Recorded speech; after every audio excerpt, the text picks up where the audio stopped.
오늘 함께 받은 요한복음 13장 34절로 35절 말씀을 중심으로 주님의 마음을 함께 나누고자 합니다. 제가 굉장히 좋아하는 성구가 여러 말씀이 있는데 그 중에서 우리 성도님들 간에 서로 이렇게 늘 그렇게 기도하고 인사 나누면 좋겠다 생각이 들어서 여러분들에게 소개하고자 합니다. 이사야서 43장 4절의 말씀에 보면 네가 내 눈에 보배롭고 존귀한즉 내가 너를 사랑한다, 이런 말씀이 기록이 되어 있어요. 그래서 먼저 우리 성령님께서 나를 얼마큼 사랑하시는지를 우리가 한번 이렇게 고백을 하면 좋겠어요. 예, 제가 제 이름을 하면 여러분 이름을 넣으셔서 그렇게 한번 해보시기 바랍니다. 예. 보배로우신 다니엘 김, 여러분 이름을 넣어서 한번 해보세요. 보배로우신 다니엘 김, 하나님의 사랑 입은 다니엘 김은 하나님의 보배로운 자입니다. 존귀하신 다니엘 김, 하나님의 선택받은 존귀로운 자녀입니다. 이 시간 옆에 가까이 계신 분끼리만 서로 이렇게 두 손을 이렇게 바라보시면서 성함들 아시죠? 보배로운 형제님, 자매님, 당신은 하나님의 보배로운 자녀입니다. 예, 존귀한 자녀입니다. 이렇게 고백하십시다. 예. 우리 홍천중앙교회는 우리 이민수 목사님이 워낙 사랑이 많으셔서 성도님들도 평상시에 하나님의 큰 사랑을 입은 저희들이기 때문에 그 사랑을 표현하기에 너무 인색하시지 않았으면 좋겠어요. 잘하고 계시죠? 예.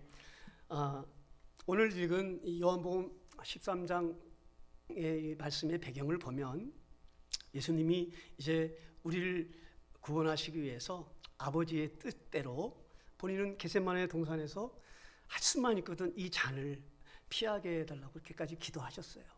그렇지만 마지막 기도는 내 뜻대로 하지 마시고 아버지 뜻대로 그렇게 이제 순종하는 기도를 드립니다.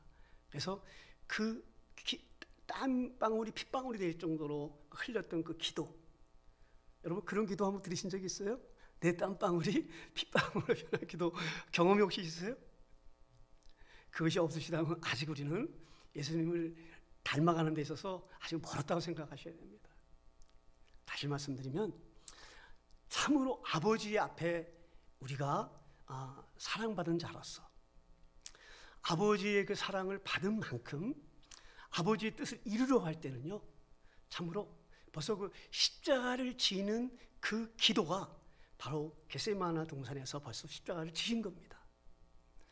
우리는 육체를 가지고 있는 연약한 존재이지만 하나님의 영이신 성령께서 나에게 임하시면 내가 아닌 것입니다.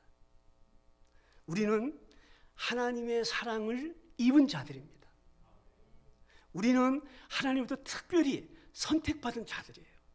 여러분 이것이 너무나 엄청난 복음의 비밀이거든요. 지금 지구촌에 약 70억의 인구가 살고 있다고 합니다. 근데 모든 사람들이 다 하나님을 알고 하나님을 사랑을 입었어요. 근데 문제는 납니다. 다른 사람 다 은혜 받았다고 막 그 안에 행복감이 넘쳐 있는데 나는 지금 내가 살고 있는 현재에 너무 힘든 거예요. 지금 코로나19 팬데믹이 온 이후로 내 삶이 너무 엉망진창이다, 이런 분들이 한두 분이 아니더라고요, 지금 보니까. 근데 그 원인은 어디에 있습니까? 저는 영적으로 하나님과의 관계에서 그 관계가 무너졌기 때문에 그렇다 생각이 되어집니다. 하나님과 나와의 관계가 팬데믹, 이 코로나19 팬데믹 이전보다 지금이 더 좋습니다, 그렇게 정말 믿음으로 그렇게 선포하실 수 있는 분, 아멘으로 한번 큰 소리로 아멘. 우리 한번 두 손 들고 아멘, 아멘, 믿음으로 선포하셔야 돼요. 그리고 하나님의 사랑을 우리가 오전 예배 때도 드려진 찬양 가운데 보면 큰 사랑을 입었다고 되어 있어요. 우리가 받은 사랑은요, 세상이 알 수도 없고 줄 수도 없는 그런 사랑인 걸 우리는 알지 않습니까? 우리 다 예수님으로 말미암아 주님과의 첫사랑이나 있는 자들이지 않습니까? 그런데 지금 여러 상황에 우리가 눌려 있을 이유가 없는 것이에요. 저는 매년 고난주간 부활절을 주신 우리 하나님께 감사드립니다. 사랑하는 성도님들, 이 사순절 기간 동안에 40일 동안만 주님을 묵상하는 건 아니지 않습니까? 1년 365일을 주님과 함께 동행하면서 주님의 사랑을 한순간도 우리가 잊지 않으면 우리는 존재할 수가 없습니다.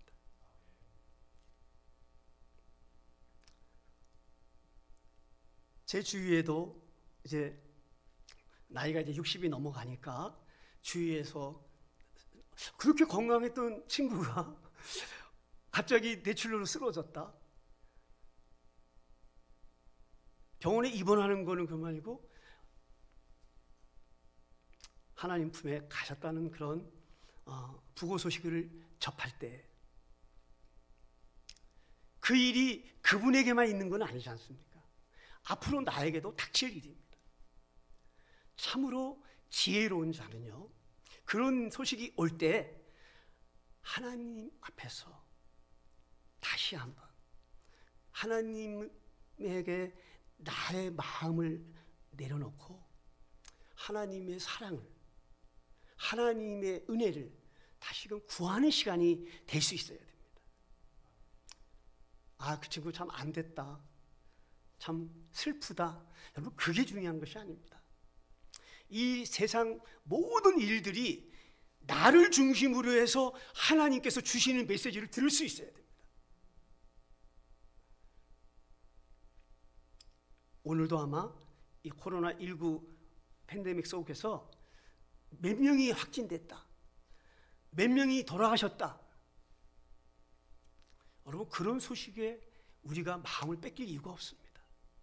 중요한 것은 우리는 지금 오늘 우리 주님께서 십자가를 앞에 두시고 다시 죽음을 앞에 두시고 그분은 하나님이시고 인간이시기 때문에 그분이 이 땅에 오신 목적이 아버지의 그 뜻을 이루어 드려야 된다고 하는 것을 영적으로 너무나 밝히 아시는 분이시기 때문에 그 삶의 한순간도 비록 인간의 나이 33년이라는 짧은 세월을 살다 가셨지만 한순간도 무의미하게 사신 적이 없습니다.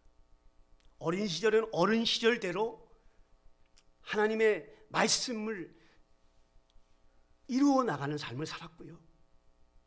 또 오늘 우리 본문에 읽은 말씀을 보면 사랑하는 그동안에 3년 동안 함께 생활했던 제자들하고 최후의 만찬 세족식도 거행하고, 그리고 가슴 아프게 제자 중에 하나인 가룟 유다가 이제 결국은 그는 마귀에게 속아서 그가 나지 않았으면 좋을 뻔했다라고 말씀하시지 않습니까?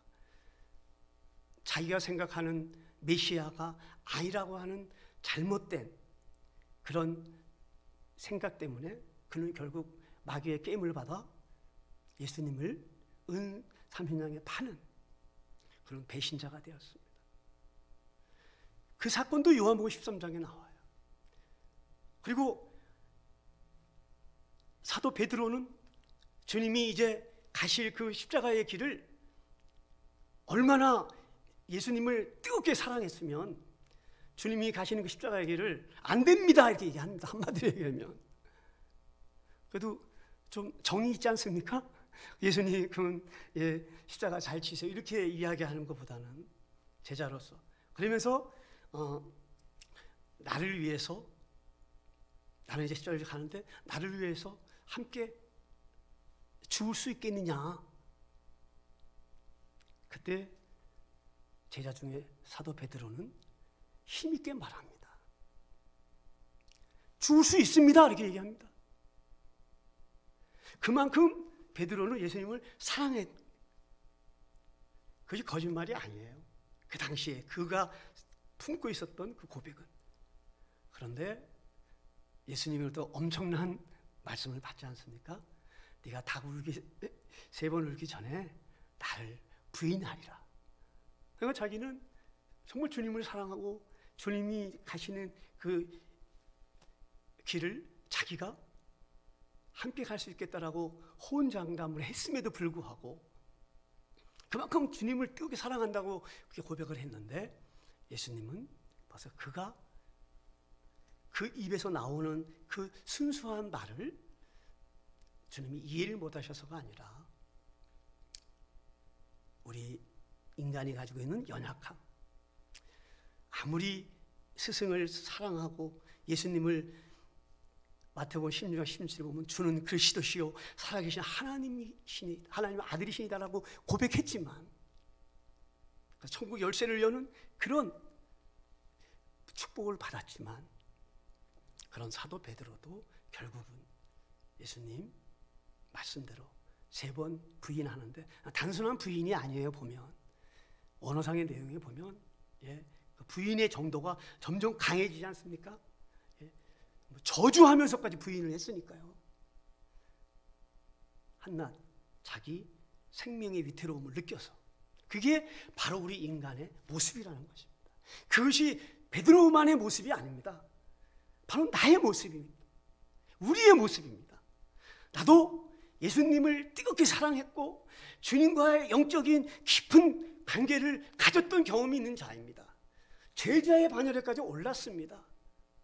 그런 그가 예수님을 부인하고 저주하고 그런 슬픈 참 누구도 그 앞에서는 부끄러워하지 않을 수 없는 그런 일을 이 베드로는 행하게 된 것을 우리가 알고 있습니다. 특별히 우리 홍천중앙교회 남성교회 우리 여러분, 우리는 먼저 우리의 정체성을 분명히 알아야 된다고 생각합니다. 우리 학창 시절에 나는 누구인가 뭐 그런 이야기 들렸지 않습니까? 나는 누구인가? 나에 대한 정체성이 한순간도 잃지 않아야 됩니다. 저는 그게 믿음의 뿌리라고 생각합니다. 주는 그리스도시요 살아계신 하나님의 아들이시니다 라고 하는 그 고백이 우리의 신앙 고백의 뿌리가 되어야 됩니다. 그러면 오늘 본문 가운데서 또 주님께서 주신 말씀을 보면 하나님의 사랑을 입은 제자들, 그 제자들에게 예수님은 이제 유언과 같은 말씀이죠. 3계명을 주고 계십니다. 저는 이 3계명을 특별히 우리 남성교회 성도님들과 우리 홍천중앙교회 성도님들에게 드리고 싶어요. 유언과 같은 주님의 이 말씀을 여러분 우리가 깊이 생각해야 됩니다. 한마디로 말씀드리면 오늘 오전 예배도 우리 이민수 목사님 통해서 하나님께서 주신 큰 계명, 첫 계명과 둘째 계명 메시지를 드렸지 않습니까? 근데 바로 서로 사랑하라는 것입니다. 요한일서 4장 16절에 보면 하나님은 사랑이시라고 우리가 알고 있지 않습니까? 여러분 하나님이 사랑이시라고 하는 그 사실 앞에 우리는 감격해야 됩니다. 우리는 그 사랑이라고 하는 그 2글자 앞에 예수님을 만나기 전에는 부모님으로부터 오는 그 필레오적인 사랑을 우리는 인간이면 누구나 자연적인 본성에 의해서 그걸 깨닫습니다. 또 이제 성장하게 되면 이성을 알게 되고 에로스적인 그런 이성적인 사랑도 그 불같은 사랑이라지 않습니까? 그 사랑도 정말 순수하고 뜨거우면 전혀 서로가 서로에 대해 잘 모르지만 그 사랑에 그냥 초점이 맞춰지면 결혼까지 이르게 되는 것입니다. 시간이 짧기 때문에 과정에 대한 이야기를 제 예화를 한번 드리면 여러분 다 감동하실 텐데 생략하고 주님이 주신 그 사랑 이야기를 저는 오늘 이 시간 여러분하고도 깊이 좀 나누고 싶습니다. 성경에서 말하는 아버지 사랑, 하나님의 사랑은 아가페라고 헬라어 원어상에는 이야기하고 있습니다. 이 사랑은 희생적인 사랑입니다. 무조건적인 사랑입니다. 아마 그 아가페 사랑을 모르는 성도님은 아마 없으시리라고 생각합니다. 그 사랑을 우리는 성령님의 도우심으로 깨닫게 되었습니다. 그 사랑을 내 인격으로 그래서 믿음의 고백으로 베드로처럼 주는 그리스도시요 살아계신 하나님의 아들이신다라는 고백이 저와 여러분이 다 가지고 있습니다. 그런데 참 원치 않는 에베소 교회 성도들에게 요한계시록 2장에 나와 있는 그 말씀처럼 네가 첫사랑을 잊어버렸다. 다시 회복할 것을 말씀합니다. 저는 코로나19 이 팬데믹 상황 속에서 혹시 하나님의 이 너무나 놀라운 이 사랑, 이 감격적인 사랑을 혹시 잃어버린 분 안 계십니까? 잃어버린 것을 무엇으로 알 수 있습니까? 성경은 이렇게 말씀하고 있습니다. 내가 너희를 사랑한 것 같이 너희도 서로 사랑하라. 서로 사랑하고 있으면 그분은 지금 하나님 앞에 이 코로나 팬데믹이 오든 말든 상관없이 하나님을 향한 사랑이 더 깊이 그런 관계를 이루어 나가리라고 믿습니다. 근데 만에 하나 예배드리는 이 생활 자체가 예전같이 뜨겁지가 않고 예배에 성전에 모이기를 힘쓰라고 하신 그 말씀이 이런 완전 옛날 얘기가 돼서 이제 뭐 비대면으로 유튜브로 드리면 되지. 그렇게 생각하고 계시다면, 그럴 정도로 주님과 나와의 사랑의 관계가 식어져 있다면, 여러분 오늘 주님이 제자들에게 주신 10계명, 이 3계명을 여러분 다시 한번 깊이 받으시길 바랍니다. 주님은 우리에게 사랑하라고 명령하실 때 그냥 사랑하라고 말씀하지 않으셨습니다. 내가 너희를 어떻게 사랑했는지를 3년 동안 말씀 속에서, 삶 속에서 보여주셨거든요. 그리고 결국은 너희들을 살리기 위해서 내가 십자가의 길을, 마지막 가는 길을 말로만 하시는 예수님이 아니고 실제 마지막 정말 십자가를 앞에 두고 마지막 설교로 말씀하시는 겁니다. 그 주님 앞에서 그 마지막 설교이신 그 서로 사랑하라 하신 그 사랑의 그 하나님의 그 놀라운 은혜와 그 사랑의 축복을 우리는 경험한 자들이기 때문에 이 사랑보다 나에게 더 소중한 것은 없는 것입니다.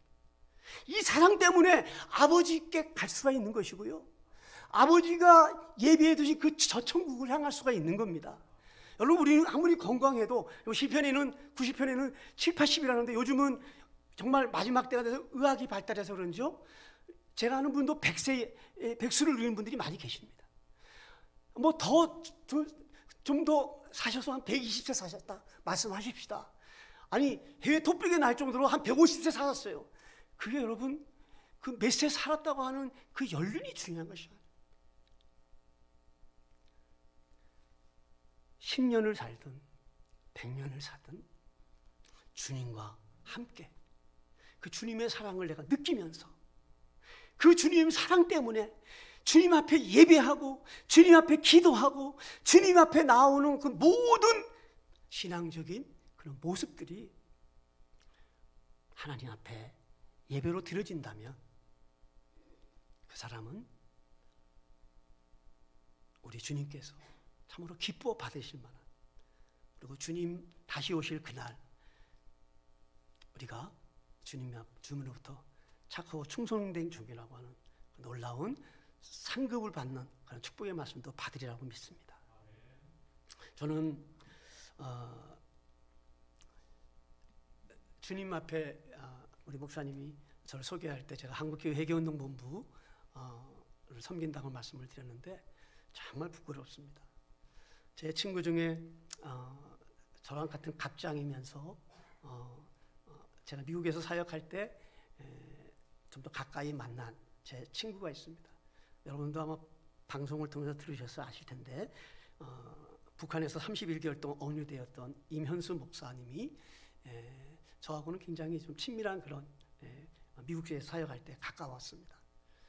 그런데 2014년 10월 달에 어느 날 갑자기 한국에 오셔서 느닷없이 저한테 송도에서, 인천 송도에서 목회를 하자는 거예요.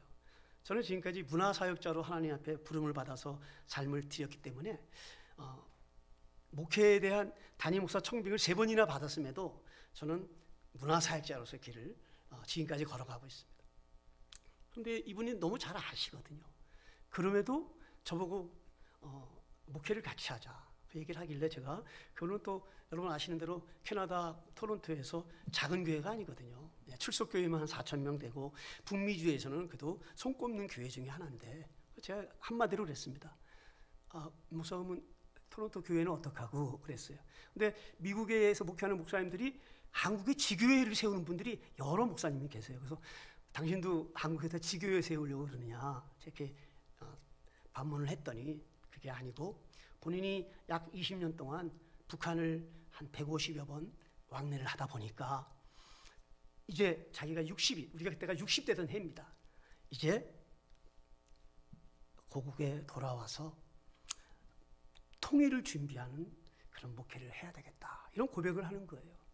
굉장히 진지하게 얘기합니다. 그러면서 그냥 저희가 하는 말이 아니고 저랑 10월 달에 만났는데 7월 달에 벌써 북미주 언론을 통해서 동사 목사를 40대 초반 지금 담임하고 있는 노유성 목사를 벌써 교계에 발표까지 한 상태예요. 그래서 2015년 12월 달에 한국에 나와서 자기는 통일을 준비하는 목회를 하겠다. 그 일에 같이 좀 하자. 이렇게 제안을 받았어요. 그랬는데 3개월 후에 저에게 송도 좀 목회 준비할 걸 부탁을 하고 가셨는데 계약금을 보내시기로 하신 분이 아무리 기다려도 연락이 안 오고 이메일 보내도 답이 없고 알고 보니까 북한에 억류되신 거예요. 그것도 2015년 6월 달 돼서 알았습니다. 그 누구도 몰랐어요. 북한에서 발표를 안 했기 때문에. 근데 제가 드리고자 하는 요지는 하나님께서 우리 민족을 사랑하시고 우리 한 사람 한 사람을 다 사랑하시잖아요. 저 또한 하나님 사랑을 입은 자로서 지난 전반기 사역, 제가 62년에 사역을 전반기 사역이었는데 전반기 사역의 문화사역자로서 하나님 앞에 드렸는데 갑자기 저희 아내가 여보 유엔에서 하는 얘기를 들었는데 이제 우리 인생 주기가 100세가 아니라 120세로 늘어났다는 거예요. 그래서 당신 이제 새롭게 목회를 시작해도 지금부터 해도 최소 20년, 30년 할 수 있다는 거예요. 그러니까 전반기는 문화사역자로 하나님께 드렸으니까 후반기는 이제 좀 개척교회를 목회를 좀 하면 좋겠다. 너무 간절하게 그 요청을 하셔서 저는 함께 기도합시다 라고 한 이후에 2주 있다가 임현수 목사님이 한국에 오요. 뭐 한국에 있는 사람도 아니고 캐나다에서 오신 분이 와서 팀 목회를 하자고 제안을 하시기 때문에 하나님 응답으로 알고 그렇게 준비했었습니다. 그런데 이분이 억류되고 나서 저는 갑자기 저의 후반기 사역의 시작이 혼선이 오기 시작했습니다. 그래서 기도원에 가서 기도하는 가운데 북한을 하나님께서 좀 통일을 준비하고 또 북한 선교사로서 북한의 동포들을 우리 같은 결의인 그들을 복음으로 다시금 민족 복음화를 향해서 섬기자고 그렇게 서로 고백을 했었기 때문에 기도원에 들어가서 기도하는 가운데 뭐 이명수 목사님 기도하고 제 앞에 사역에 대해서 어떻게 기도하는 가운데 북한 동포에 대한 그 마음을 주님의 마음으로 품 그 순간에 성령이 강하게 저에게 임했습니다. 저는 그동안 목사로서 북한 동포를 위해서 기도를 안 했겠습니까? 북한을 위해서 민족 복원을 기도를 안 했겠습니까? 그런데 그 시간에 드려진 그 기도는 제 기도가 아니었습니다.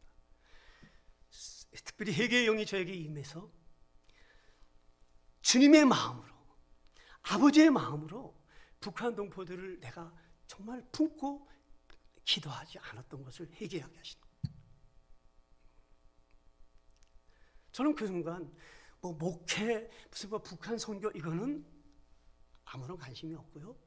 하나님 앞에 정말 얼마나 제가 주님을 처음 만나고 난 다음에 정말 제 몸이 붕붕 뜰 정도로 회개의 영이 임해서 한 이후로 두 번째로 하나님 앞에 얼마나 많은 회개를 하게 된지 모릅니다. 하나님께서 나를 사랑하셔서 하나님의 자녀로 부르실 때도 회개의 영으로 저를 찾아오셔서 내가 너를 사랑한다. 그 사랑에 너무너무 그냥 감동과 감격과 감사가 넘쳐서요. 뭐 어찌할 바가 없었지 않습니까? 뭐 저만 그렇습니까? 여러분 다 경험하신 바입니다. 근데 그 뒤에 뭐 저 문화사역자로서 저도 큰 목회를 한 목회자도 아니고 또 문화사역 한다고 해서 뭐 큰 선교단체를 하는 사람도 아니고 저는 그냥 중간 정도만 가면 된다.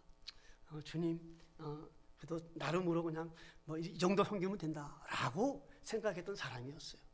그런데 주님께서는 그게 아니었습니다.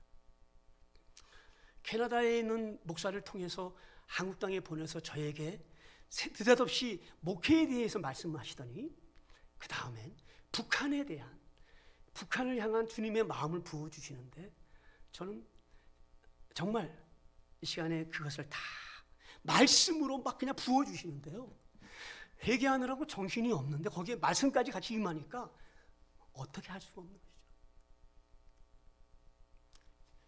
그리고 또 하나님이 더 깊은 회개를 원하셔서 다른 곳에서 깊은 회개 치유 집회가 있었는데 거기를 2박 3일씩 연달아 8번을 참석하게 됩니다.